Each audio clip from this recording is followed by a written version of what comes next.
Hey everyone! So, are you ready to turn your regular cup of joe into an absolute work of art? Trust me, it's not just about the taste. It's about making your coffee look as good as it smells. Let's dive right in.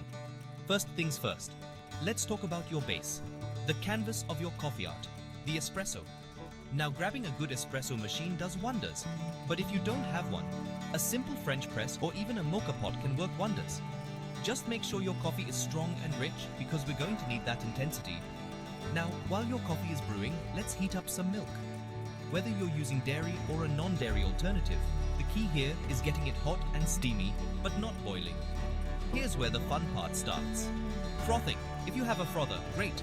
If not, a good old-fashioned whisk or even shaking it in a jar will do the trick. You're looking for soft, silky foam. It's crucial for good latte art. Alright, your espresso is ready. Your milk is frothy. Let's get to pouring. Start by tilting your cup slightly and pour your milk from a low height and then raise it slowly. As the cup fills, bring the pitcher closer to the surface. That's when you start your design. Want a heart? A leaf? The trick is in the wrist. A gentle wiggle and a steady hand are your best tools here. And there you have it. Not only does it look gorgeous, but it also adds a little special touch to your morning routine or impresses your guests. Remember, practice makes perfect. Each cup is a new canvas, and each mistake is a step towards becoming a coffee artist.